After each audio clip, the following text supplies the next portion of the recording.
Hello friends, हमारे YouTube channel एजुकेटरी में आप सबका हार्दिक स्वागत है। फ्रेंड्स, आज हम कक्षा 6 विषय सामाजिक विज्ञान हमारा राजस्थान के अध्याय 3 इतिहास जानने के स्रोत के अभ्यास प्रश्नों को हल करेंगे।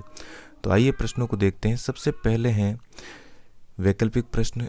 इसमें सबसे पहला प्रश्न है वंश भास्कर के लेखक हैं। तो हमारा सही उत्तर होगा वंश भास्कर के लेखक के सूर्यमल मिश्रण। दूसरा प्रश्न है रिक्त स्थानों की पूर्ति कीजिए। तो दूसरे प्रश्न में पहला है प्रशंसा में लिखे गए अभिलेख को प्रशस्ति कहा जाता है। तो यहाँ पर प्रशस्ति आएगा। दूसरा प्रश्न है संस्कृत में उत्कीर्ण चिरवा का शिलालेख रावल राम समर सिंह के युग तक की जानकारी देता है। तो यहाँ पर आ जाएगा चिरवा। तीसरा है अति लघुतरात्मक प्रश्न। इसमें सबसे पहला प्रश्न है राजस्थान के किन्हीं 3 प्रमुख दुर्गों के नाम लिखिए। तो यहाँ पर हमारा उत्तर होगा पहला दुर्ग है चित्तौड़ दुर्ग, दूसरा रणथंभौर दुर्ग और तीसरा है मेहरानगढ़ दुर्ग। फ्रेंड्स, आगे बढ़े इससे पहले आपसे रिक्वेस्ट रहेगी कि अगर आपने मेरे चैनल को अभी तक सब्सक्राइब नहीं किया है तो चैनल को सब्सक्राइब करके बेल आइकन को प्रेस करें ताकि मेरे आने वाले सारे वीडियोस आप तक आसानी से पहुंच सके। तो चलिए कंटिन्यू करते हैं। प्रश्न नंबर 2 है पुरातात्विक स्रोत किसे कहते हैं। तो इसका उत्तर होगा प्राचीन काल के वे अवशेष जिनसे हमें स्थान एवं घटनाओं के संदर्भों को समझने में सहयोग मिलता है उनको पुरातात्विक स्रोत कहते हैं। तीसरा प्रश्न है इतिहास लेखन में मुद्राओं के योगदान को समझाइए।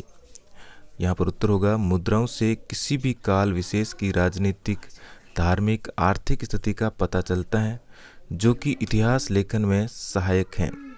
चौथा है लघुतरात्मक प्रश्न। इसमें पहला है ताम्रपत्र किसे कहते हैं एवं इनसे क्या जानकारी मिलती है। हमारा उत्तर होगा ताम्रपत्र तांबे के छोटे बड़े पत्रों पर खोदे गए लेखों को ताम्रपत्र कहते हैं।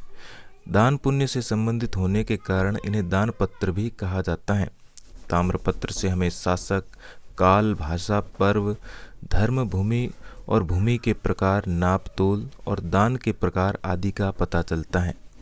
प्रश्न नंबर 2 राजस्थान के प्रमुख ऐतिहासिक ग्रंथों की जानकारी दीजिए। हमारा उत्तर होगा राजस्थान का इतिहास जानने में यहाँ के ऐतिहासिक ग्रंथों का बहुत बड़ा योगदान है।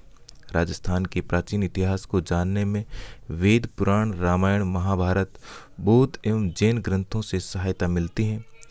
12वीं शताब्दी के उत्तरार्ध में जैनकृत पृथ्वीराज विजय महाकाव्य से चौहानों की उपलब्धियों का वर्णन मिलता है। नैनचंद्र सूरीकृत हमीर महाकाव्य से चौहानों के इतिहास के साथ साथ अलाउद्दीन खिलजी की रणथंभौर विजय और उस समय की सामाजिक धार्मिक स्थिति की जानकारी मिलती है। पृथ्वीराज रासो अचलदास खींचीरी वचनिका, पद्मनाभकृत कान्हड़देव प्रबंध, बीकानेर के दलपत सिंह कृत दलपत विलास, खेड़िया जग्गाकृत वचनिका आदि भी विशेष उल्लेखनीय है।